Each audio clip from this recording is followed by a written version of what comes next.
Hello and good evening. It is December 1st already.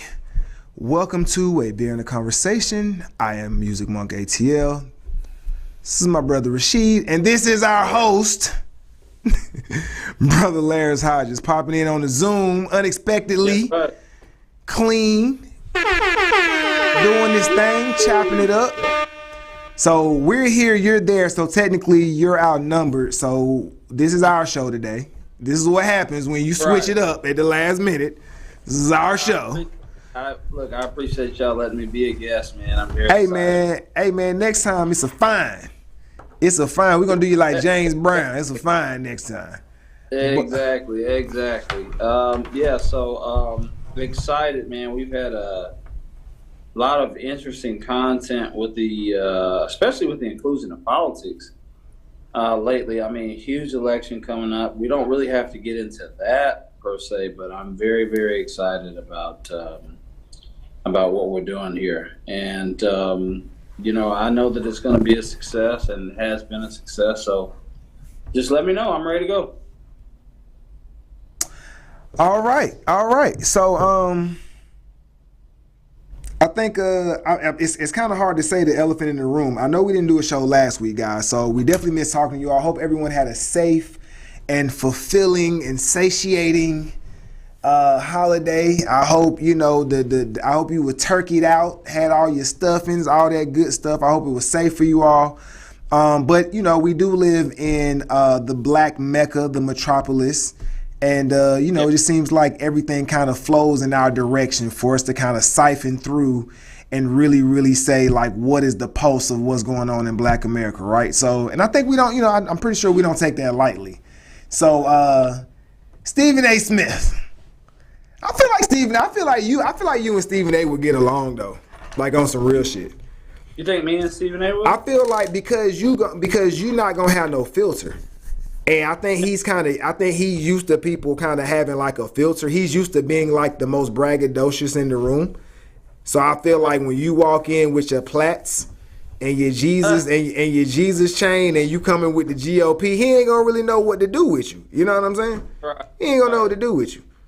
Because I'll be a little bit more direct. Right. You know what I'm saying? All right. There's no reason to hide what you are, who you are, what you stand for.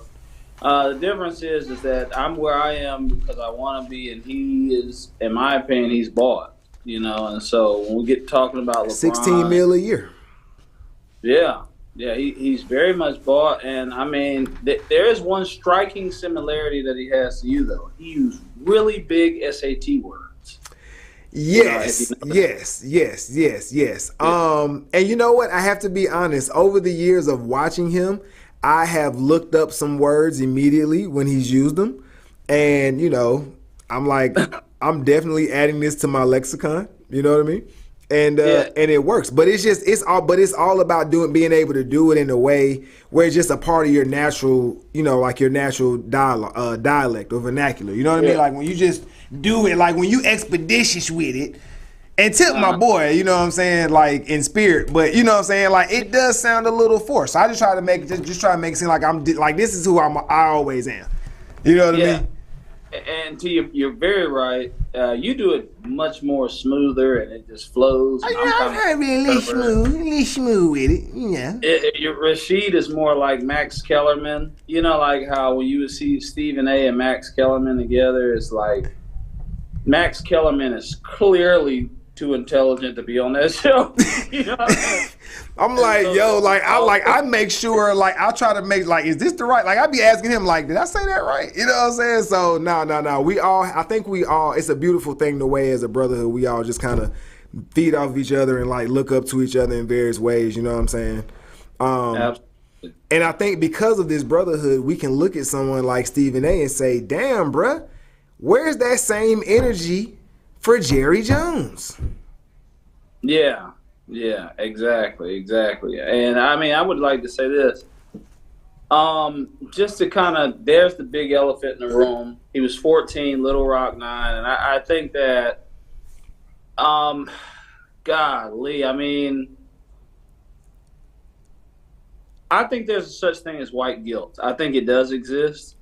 And I cannot ignore, while we just found out this information about the Little Rock Nine and whatnot and what he does, I don't think we can ignore the fact that he's done a lot for some troubled and bad boy black athletes in terms of not just making sure that they got paid well, but also, I mean, them boys got in a lot of trouble, man. A lot of them Cowboys got in a lot of trouble. He got them out of a lot of trouble. And when you're 14, man, I'm not excusing anything that people do. But when you're 14 years old, you take on pretty much the identity of what your parents take on. And I think that that racism was very much a part of the culture at the time that he was 14. Because what is he, 80 years old? He's 80. He's 80. I mean, that's a tough sell. You know what I mean? And so segregation was the lay of the land. Racism was the lay of the land.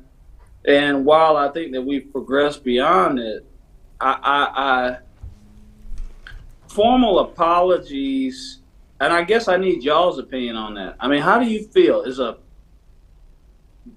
a formal apology done? Has he not done enough as an individual to show that he is in alignment with?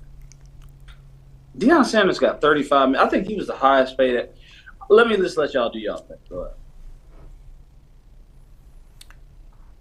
So I've been trying to understand the issue here. So the issue is that he's in the picture. I mean, I've seen the picture. He's like 3 rows back. He doesn't seem to be looking particularly mean like the people in the front are. Is the implication that he say he was like aggressive, like he was trying to keep them out? I don't understand I haven't followed it that much. I've seen the picture, but I don't understand what exactly he would apologize for. This is okay. So here's what it is. It's the racial. It's the victim offender dyad. Okay. So in criminology, we have the victim offender dyad, and it's a rubric or a construct that shows the discrepancies in the sentencings based on the race of the offender and the victim and the race of the victim. So what we've seen in the victim offender dyad of this recent social construct of the kangaroo court, we've seen Kyrie have to jump through a lot of hoops for things that is seemingly as benign as posting a movie, just posting the movie. Didn't say anything other than posting the movie. And I get all of the controversy about that, but I think that that's what we're talking about. We're talking about Stephen A's, he don't let up. Hold on, I don't know what Stephen A did. I don't watch Stephen all right, A. Let's go to the video. If we can just get like the first little bit of Stephen A just talking and the way he is talking about his affinity toward Jerry Jones. I believe it's early on in it. It's a little bit of a clip, but if you guys haven't seen it, for all of the vitriol that Stephen A had every day for Kyrie Irving, every day, when it comes down to Jerry Jones, it's different. It's markedly different. Sure, let's go. Sure. I'm the professor, and this is the moment of truth. I do want to get into something real quick. On a serious note, you know, last week I brought up stuff about Jerry Jones. And Jerry Jones being a 14-year-old or 15-year-old, depending on which report you believe in, how he was in North Little Rock High School. The picture, right? And there have been a lot of people that have been misconstruing my message, talking about I'm coming to Jerry Jones' defense. What was he doing this? And what I said was, it's a still picture of a 14-year-old from 66 years ago. I stand by what I said last week, but I only bring up that subject to say this.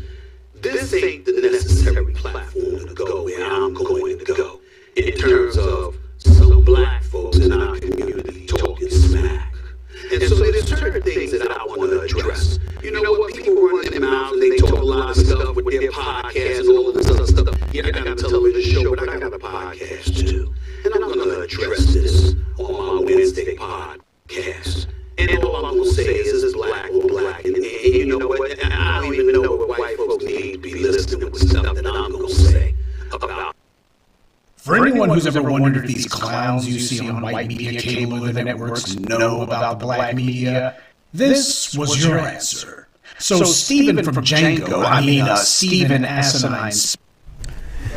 So as you can see, it's a whole bunch of tap dancing. Now, previously, the earlier clip last week was him saying, "I'm very, very fond of Jerry Smith and I'm Jerry Jones," and I'm like, Jerry Smith is Rick and Morty. Jerry Jones, the owner of the Cowboys, but the way he was playing a violin for this guy was really, it felt like Stephen from Django. It just really felt like that energy. So my thing is this. Here's the issue that I'm having. I agree with everyone about the age, but here's my issue. The people that our people that had to walk through that sea of white, they had a level of courage because they had a level of fear, and they didn't have the time to figure out who was fucking there out of curiosity. The Rock could have come from anywhere. It could have come from right next to him. It could have come from him. It could have come from the back fucking row. So my thing is, how is it that Kyrie gets excoriated every fucking day for a movie that he's not even in, and Jerry Jones can be at the scene of the crime, and it doesn't matter that he's 14, because if you're curious, what are you curious about? You're curious because you know that there's the potential for some shit to go down, and we're talking about a still picture. But now we know in real time that still pictures, it be some shit that goes on after that and before that. So we can't just look at and just say for this split second you're innocent, because you're guilty by association, because this is not a circus show. This is not an exhibit. What were you going to do when some shit started happening? What do you do when my relatives can make eye contact with you? So I get what you're saying about the white guilt, but I'm like, his age ain't got nothing to do with it when this country has clearly executed black boys at 14 for whatever. You know what I'm saying? Like, he's 2 years removed from Emmett Till, a 14-year-old who lost his life to that. Like what the fuck are we really talking about? You know what I'm saying? Like, he should at the end of the day do a minimum. If you so down, if you so not racist, if you're such a unifier and you've done these things, be like, nah, these niggas made me money. I fuck with black people. That shit was wrong, and I shouldn't have been there. And as I grew, I evolved and didn't even associate with those people, and learn to grow and love people of all races. Like, fuck racism. Denounce that shit. But when you be all tiptoeing about this shit and everybody looking at it like, well, he was 14, so what? Motherfucker, they killed a 14-year-old. So I'm saying, like, which one is it? Which one is it? So are we all being held accountable to the same, or are we cherry picking? You know what I'm saying? Because it's a lot of people in the Jewish community that have done, you know what I'm saying, in the German community that have done a lot for people in the Jewish community because of things that they feel bad about. But when it come to us, we can't never just fucking get I'm sorry, I shouldn't have been there. It was wrong. We can't never just fucking get the obvious. So I'm on a rant, but that's my thing about it. Like, come on, man. Give me something other than he's 14. Because when we're just 14, Tamir Rice was just 12. This young man was just 12 that lost his life at Atlantic Station. He shouldn't have been there. He shouldn't have been there. He's a child, but he was still doing adult things that cost him his life. So we cannot always negate just because someone's 14 that they don't have this understanding of right and wrong. That motherfucker knew. Why the fuck he didn't stay his ass in the classroom? If you so altruistic, if you just so opposite of you want to say that you're curious to see my people get intimidated and have rocks thrown at them? Right.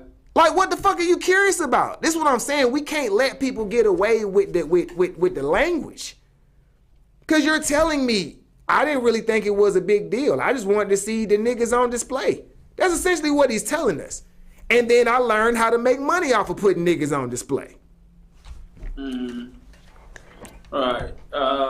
I'm sorry, Rasheed didn't really get to Yeah, I just have a hard time getting riled up on it. I think it's very different than the Kyrie situation. I think the Kyrie situation is overblown too. I think that he shared the video. The video had very controversial content or whatever. I mean, I think sharing is a statement, not necessarily for or against. But if you don't give a statement for or against, then people are going to infer what they infer, and what happens. I think that, and it's kind of similar, I guess, in that way. He's in the picture, and yes, there's a before and there's an after. But unless there's just something incriminating there, or or someone has said that he did something or whatever, I just don't believe that number one, I don't believe the nigga owe us no apology anyway for some shit 66 years ago. And yeah, I think his age doesn't matter, because yes, you do stupid shit when you're young. And I know when I was 14 years old in high school, if some crazy shit was going down, was a fight or whatever, we ran to that shit. We ran to like commotion. We ran to crazy shit. That's just what 14-year-old boys do, dumb shit. Again, I ain't saying he's not racist. I don't know, but I don't really care. And I guess that's a fundamental thing. I just don't care. And maybe I'm bad for not caring. Yeah. Well, I think that the other part is that like the guy who did the video that we watched. There are a lot of people, man, that use things like this as an opportunity to make a name for themselves. And if it was me, let's talk about if it was Larry. Because I'm going to have to atone for a lot of things that I've done, and I'm already prepared to do that, for other reasons that will come out within the next year. If it was me, I would make a statement only for purposes of saying that it's not just about saying that I'm sorry or knowing that in my mind or my heart of hearts that I've done the right thing as a man, but also to be an example to other people, of atoning. That would be more of the reason that I would do it. I would know probably in my heart, like, hey, look, I'm sorry. I did not mean to do that, and I shouldn't have done it. The thing with, and I guess I'm not going to go into the political thing, but we've got older black men that refuse to denounce the positions that they take that are in direct contradiction to the things that we've taught. And so then I have to begin to look at the practicality of older men, let alone an older white billionaire who sits at the top of the food chain in the NFL, the probability of being unstubborn and saying that this is wrong. I mean, I sit in front of men, older black men all the time, and they can't denounce that this is not, that the Democratic Party doesn't stand for the things that it stood for. They just can't do it, man. I mean, and it blows my mind, and so I'm not blaming them, I'm not putting them down, but I think that people know that the right thing to do in general is to say, this was wrong. I shouldn't have done it. I was a part of it, and it's wrong. When hasn't but we don't live. So number one, I just gotta let it out. I mean, shit like this, again, if there's no like actual offense here, and again, I can't, obviously I can't control what other people feel, and people feel offended by him being in the picture. They feel offended by him being in the picture with no other evidence, and that's certainly their right to believe that. But I would just say that, number one, I think a lot of this it feels like a lot of it. Now, I'm sure some people are very genuine in this. A lot of it feels like bad faith. And I would say that, I don't know that an apology, number one, I don't know what apology ain't atonement. Atonement, you have to actually do something. And my guess is that you have to, there has to be some restitution with atonement. There's a process where apology is kind of at the beginning, but that's just the beginning. It's the catalyst. That's not the whole thing. Mm-hmm. So, I see these types of things happen all the time, right? Where somebody gets a bad look or whatever. And some people may demand an apology or whatever. And I guess part of the problem is that so many people are coming from so many different directions. That an apology might satiate 20% of them or 50% of them. I don't know. There's no universal social guarantee that an apology is going to mean a whole lot. Like I said, if he has something, I'm not a fan of just apologizing for like nothing. Sure. I'm apologizing for being in the picture. I apologize for being a stupid kid attracted to some bullshit. Because he's a power player, though, would atonement serve as like an example to other people who have done this? What would the atonement be? What does he owe? I think that in general, I think that just good men in general, I think that all of us do it. I think good men in general say, I got this wrong that time, and I don't feel that way anymore. Okay, I agree, and I think that's where the passion is coming from, right?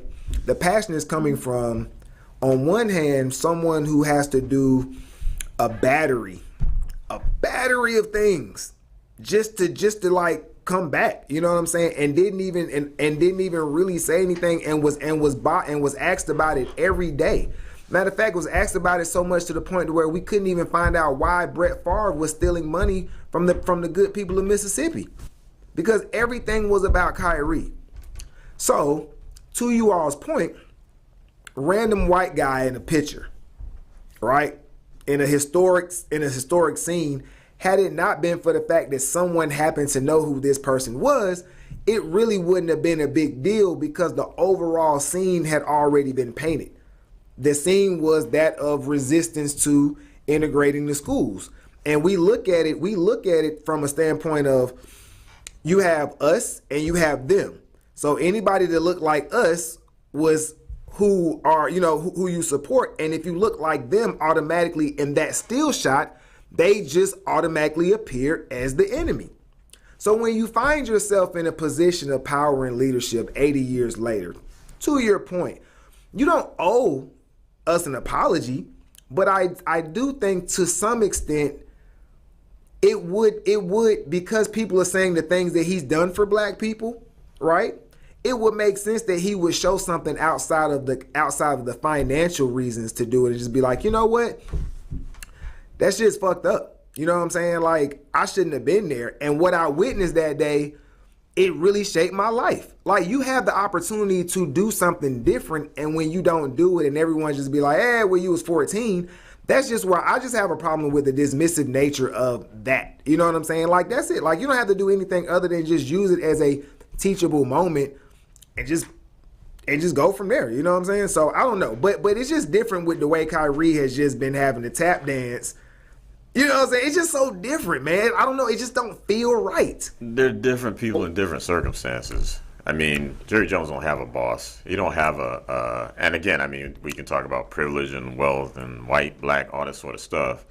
But I mean, that is what the owner of his team has decided he should do, and that's where he stands. You know what I'm saying? I mean, the owner of his team is Jewish. I'm pretty sure the owner of the Nets is Jewish.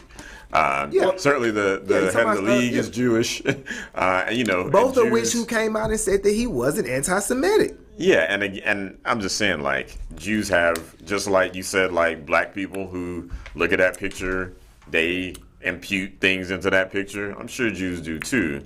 Though certainly the Jews that we're talking about in this particular case are not hurting like I'd imagine a lot of black folks are hurting. And that's the difference.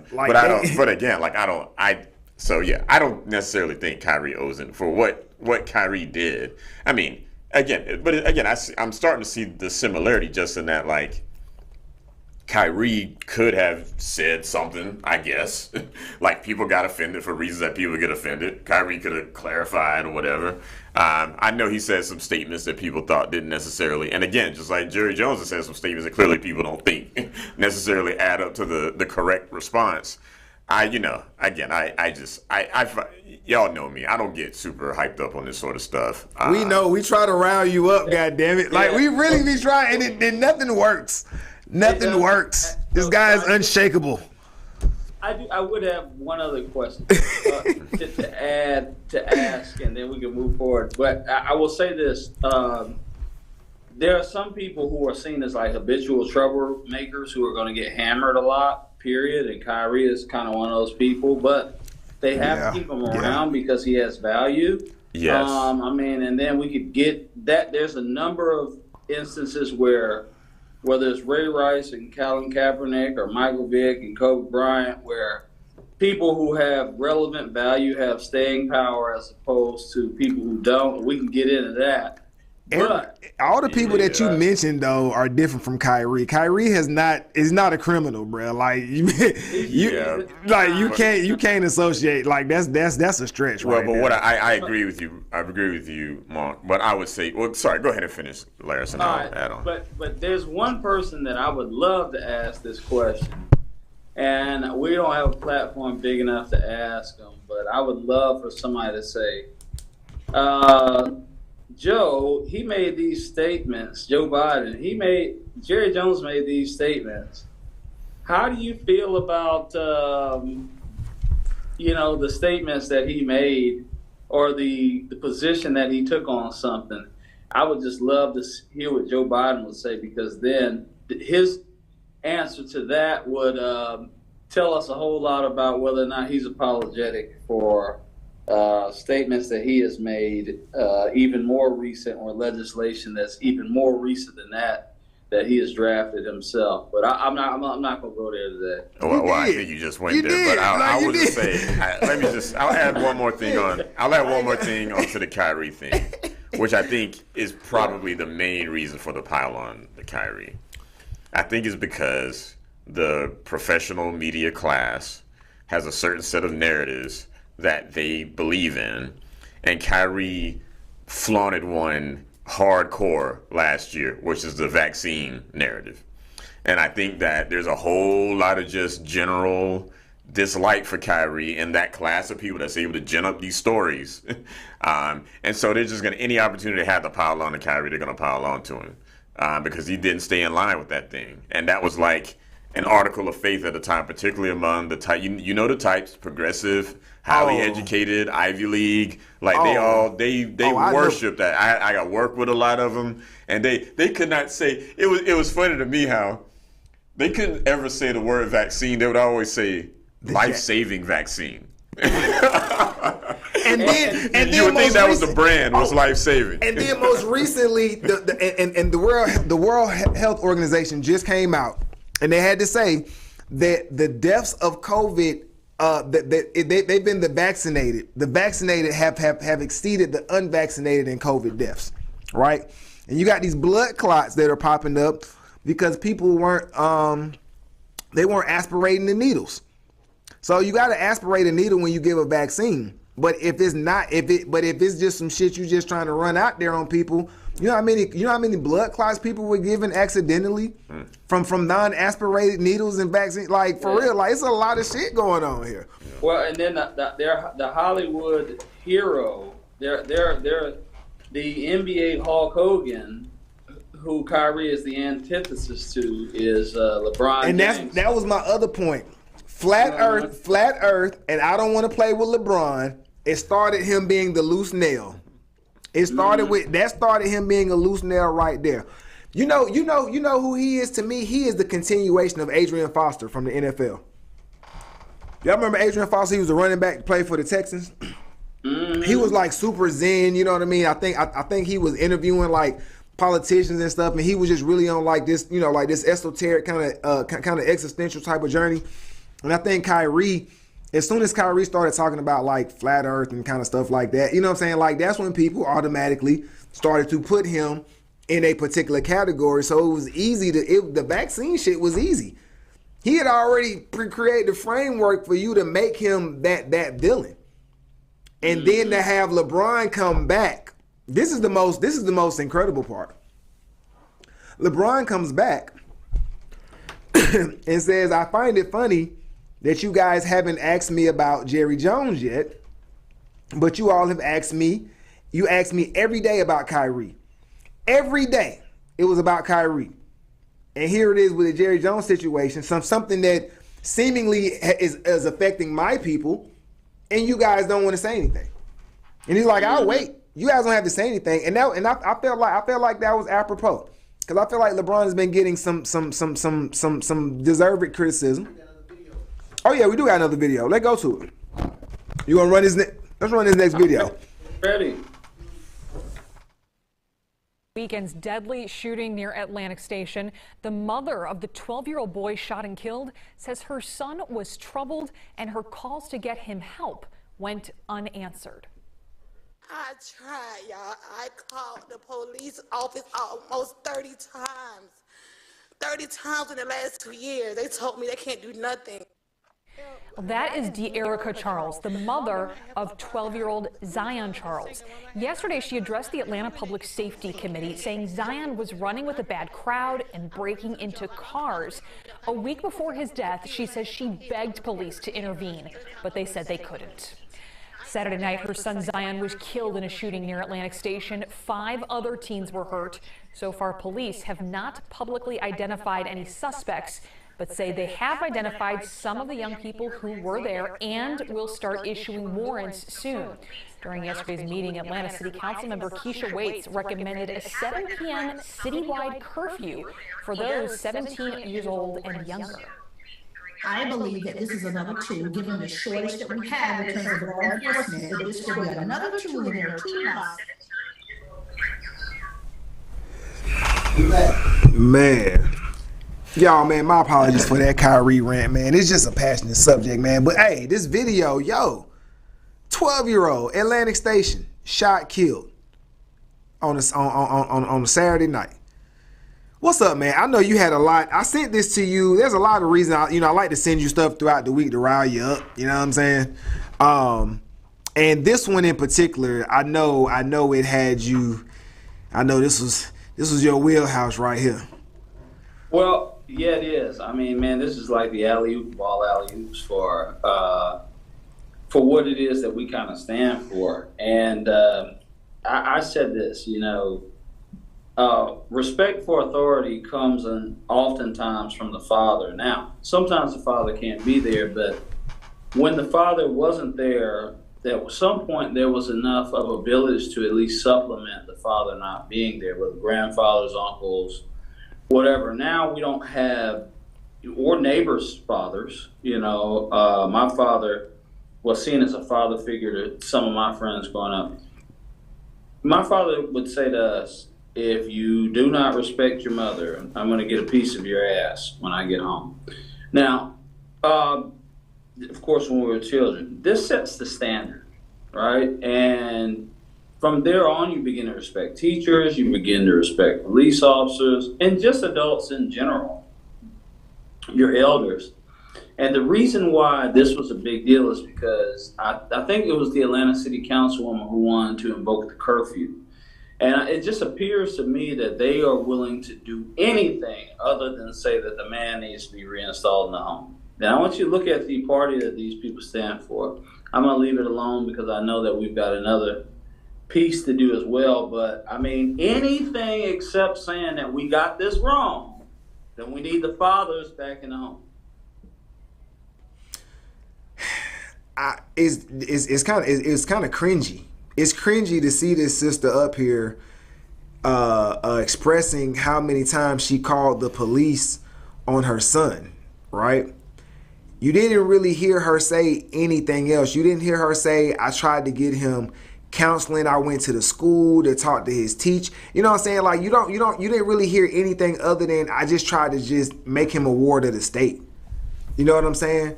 So when I look at that, I'm like, I'm kind of stunned.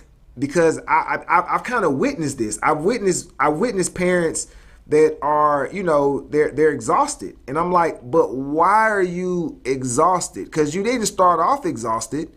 So it feels kind of weird to me when I hear a mother who should be crying over the loss of her child. She's crying over the fact that the police didn't come lock him up when she called him over 30 times. That's not help. What do you think he's going to learn in there when he gets locked up? You think he's going to learn how to do that algebra problem? Was he going to learn how to be a more efficient or just a more routine or frequent criminal?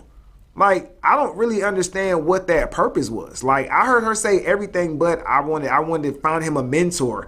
Like nothing, you know what I'm saying? Like none of that. I don't get it. Yeah. You know what I'm saying? And it's just embarrassing. You know what I'm saying? I think as black people, man, And just did she think that it was going to be a female police officer? Is that what she was hoping for? bruh, I don't know. Like that's weird to lose your son in a senseless act of violence when he definitely should have been at home with you, and then you come out and you deflect the accountability and say, well, y'all ain't come get him when I called. Like that's just I can't get down with that shit, man.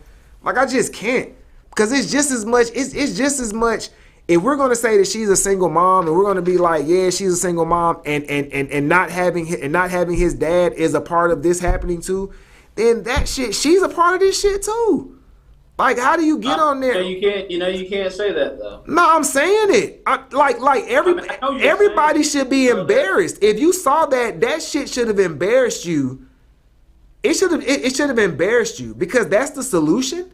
Like, that's your solution. Your son got killed, and it's almost like he was no good anyway. Like, that's really like the sentiments. And this was a son. This was your son.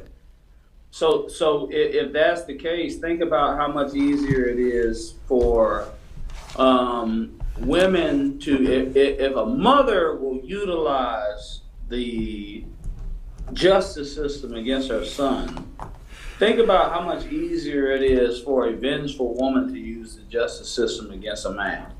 There's a video floating around right now of an argument between a husband and a wife, and she's up here putting on a what she feels like is an Oscar-worthy performance. Which when someone's being petty and acting like someone's like, real danger is real danger. You feel the adrenaline when someone's in real danger. You know what I'm saying? This woman was just like, oh, he's chasing me. He has a gun. Like, she's really, really trying to get this dude lit up. And dude's like, no, I'm recording you. We're having an argument.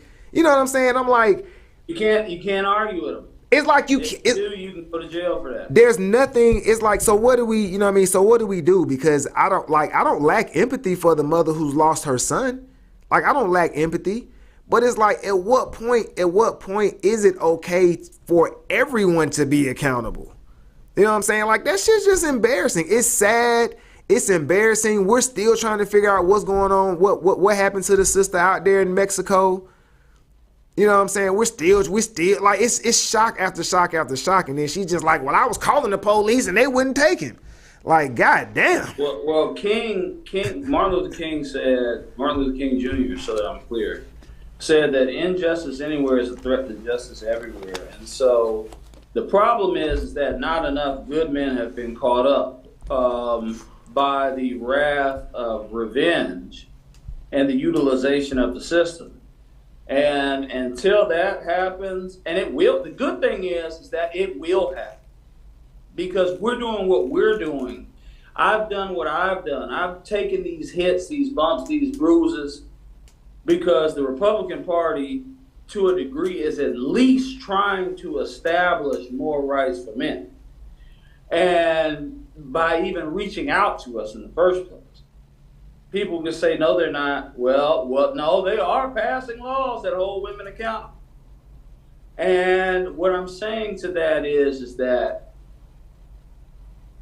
until it happens to you, and because things getting worse, hey, look, we got brothers fighting us. That's okay. King was right. Until it happens to you, and you've been a good man, and somebody don't like the way that you dealt with them based off of how they dealt with you, and then you find yourself in hell, /jail, then there won't be any meaningful change, because y'all think that this is a joke. You think it's a joke, and it's not a joke. We have to have equal protection under the law. And I have had plenty of women say, well, we don't have rights. Listen, man, I was locked up with a dude, man, that was locked. I didn't even know that verbal assault was a charge for yelling at his child's mother in public. I mean, there are very specific things you have to yell to get verbal assault. You don't get it just from yelling. You have to make particularly insidious remarks that could make a person feel like you are about to imminently put them in harm. Which is crazy because that can range anywhere from disorderly conduct to terroristic threats. You know what I'm saying? So depends on how they write it up. Right. So verbal assault is that's like the median. It's like we'll start here. Like, now, how did you call her a bitch exactly? Yeah, well, I mean, you've described half the legal code there. Okay, all right, so here you go. So you're here now. Yeah, I'm here now. So what happened? Well, I got upset, and he wouldn't let me do this, that, and the other. They'd be like, you okay? You got any injuries or anything? No. Where's he at now? He's gone. But something needs to happen. So you're safe, you're okay, you came here on your own recognizance. Go ahead. Yeah, I mean, all I'll say here is that, I mean, and I'll probably repeat myself for the 800th time here, but I mean, it's just basically it's a breakdown of social norms and mores to the point where all we have to rely on is the law. We don't have the internal discipline as a culture and as a community to do the right thing, to be the right person, to make right decisions, to be worthy of somebody's trust. A lot of us, and it creates a lot of broken relationships. It creates a lot of broken kids, and you know, the fallback becomes a state because there's no community. There's clearly no. I mean, all those people standing around, nobody could help her. Bro, that's what I was thinking. I was like, all the mentors were standing behind you, right there. Yeah, I mean, and it's funny. I may have told y'all the story. When I used to do a lot of public safety work with APD, matter of fact, I was talking to our Zone 5 Major Tom, who's now the chief of police in Atlanta. And I remember him telling me about how they would get calls from parents to, like, force their kids to do homework. He was like, you would not believe how many calls we get like that from, like, parents who are trying to get us to parent for them. Like, that's where things are. And, you know, I never believed, but I mean, this is like a testament to that you're calling the cops to help raise your kid. It's a problem. But it's gotten so bad to where even recently, and I've got to get the name, even a female judge, a black female judge, came out and recently said, I am so tired of y'all sending these brothers in front of us for these things.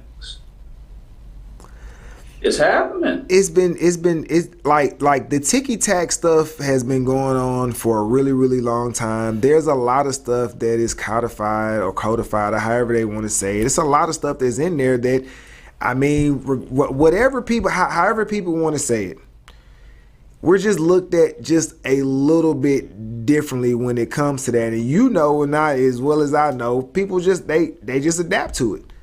They just adapt to it. If we know how well we right here on Cleveland Ave, we know how well people adapt to just shit all the time. You know what I'm saying? Like, we know.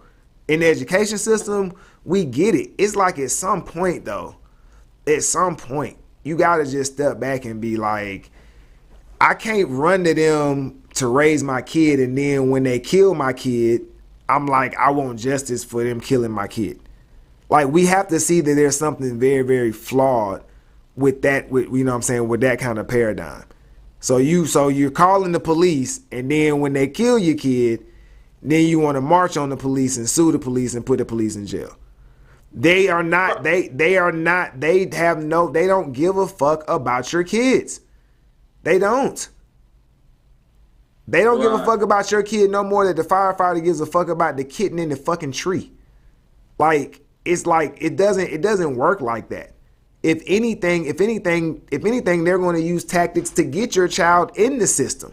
So now your child got a damn record.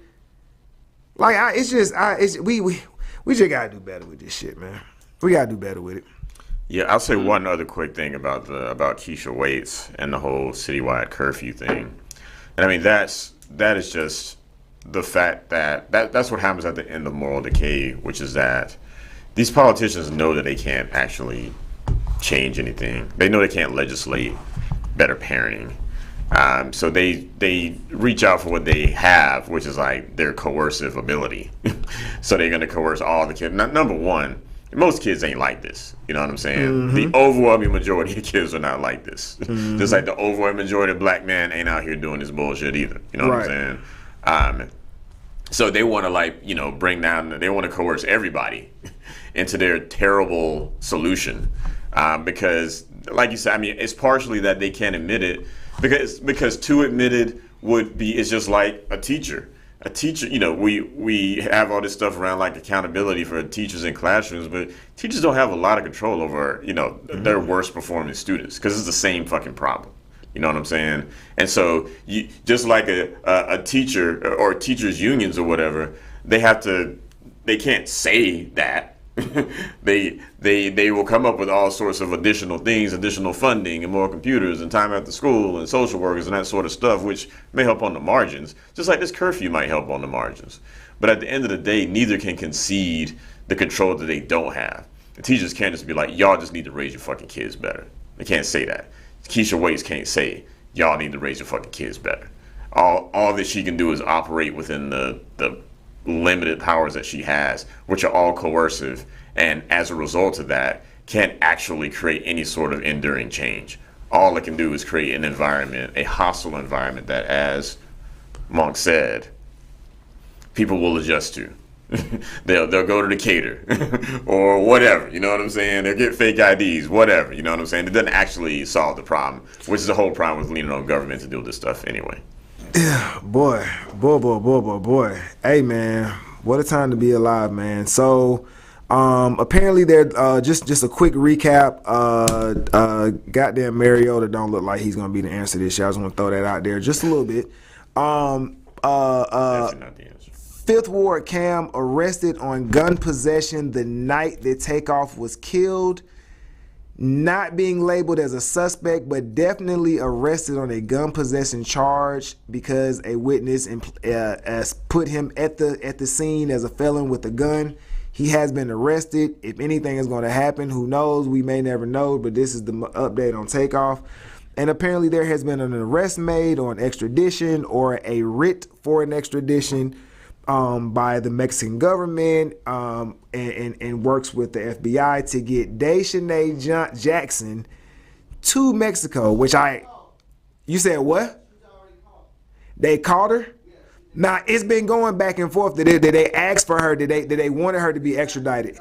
You seen video of her in cuffs? Have you seen photo? If I ain't seen no video, if it's a high profile case, you gonna see some video footage of somebody getting locked up. You gonna see it.